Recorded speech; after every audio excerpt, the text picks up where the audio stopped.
Before anesthesia, surgery was not a procedure. It was a punishment you survived. Patients were strapped to wooden boards, sometimes tied to chairs, sometimes held down by 4 men. The surgeon did not wait for them to be ready. There was no ready. The tools laid out on the table before them were not designed for comfort. They were designed for speed, because speed was the only mercy available. The faster the surgeon worked, the less you suffered, and the best surgeons in the world could amputate a leg in under 90 seconds.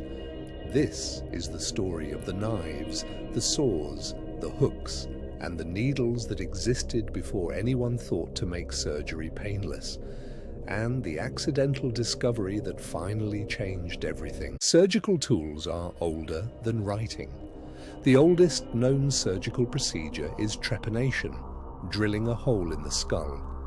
It has been performed on every continent in every era of human history for at least 10,000 years.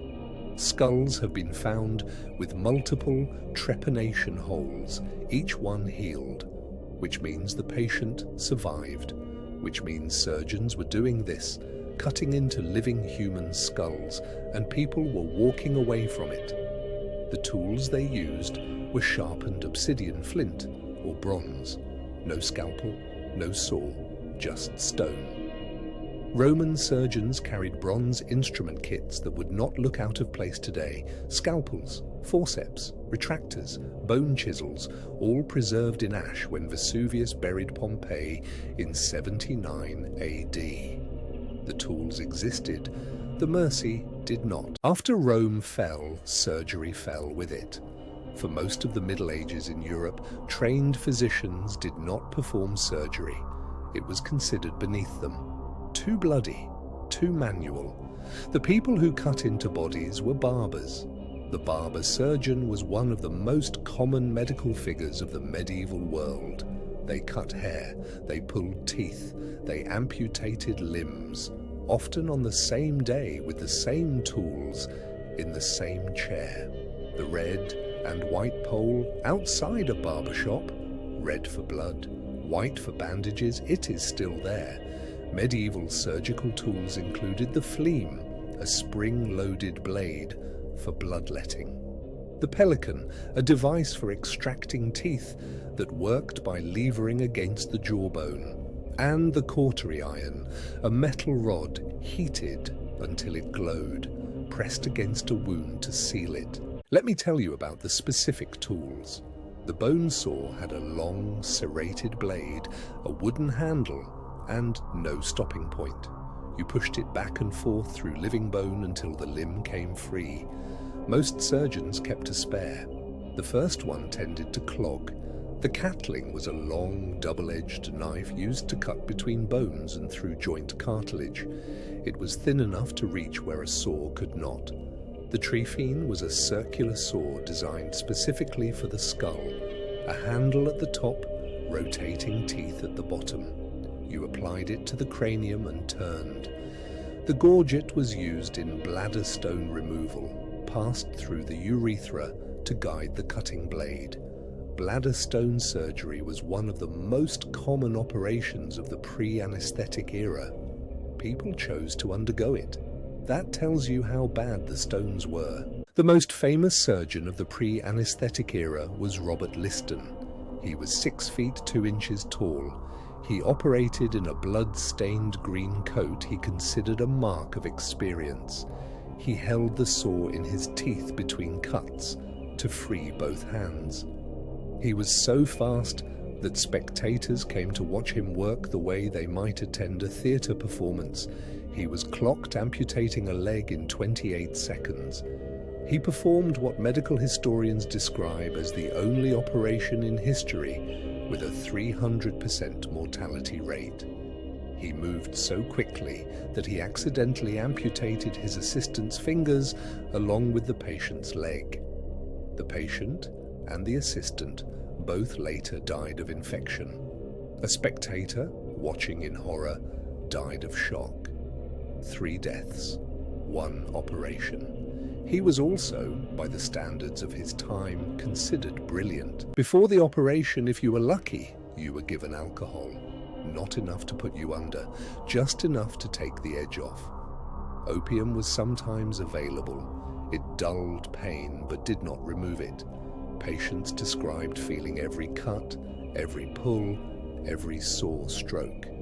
Some patients fought so hard they had to be pinned down by 6 men. Some screamed until they lost consciousness. Some lost consciousness from shock before the first incision. Some preferred that. In Edinburgh, students studying surgery reported having nightmares for years after their first operations. The surgeons themselves developed what one contemporary called the manner, the ability to work without responding to the sounds in the room. This was not cruelty. It was the only way surgery could be performed at all. The alternative was not operating. The alternative was death. The discovery of anesthesia did not happen in a hospital. It happened at a party. In the 1840s, nitrous oxide, laughing gas, was a fashionable entertainment. Wealthy guests at private parties would inhale it from bladders and spend the next few minutes staggering around in euphoria. They called these gatherings laughing gas frolics. Ether parties were also popular, same concept, different chemical. A doctor named Crawford Long noticed something. His patients at ether parties would injure themselves, stumble, fall, knock things over, and feel nothing. No pain, no response, no memory. In 1842, he used ether to remove a tumor from a patient's neck. The patient felt nothing. Crawford Long did not publish his results. He mentioned it to colleagues. He moved on. The world would have to wait 4 more years for someone else. The man who made anesthesia public was William Morton, a dentist. On the 16th of October, 1846, at Massachusetts General Hospital in Boston, Morton administered ether to a patient named Gilbert Abbott, who was about to have a tumor removed from his jaw. The surgeon, John Collins Warren, waited. He had been skeptical. He had said publicly that the whole thing was nonsense. Morton placed the ether inhaler over Abbott's face. Abbott breathed. Abbott's eyes closed. Warren made the incision. Abbott did not move. When it was over and Abbott woke, Warren turned to the gallery and said 4 words that became famous. "Gentlemen, this is no humbug." The age of anesthesia had begun.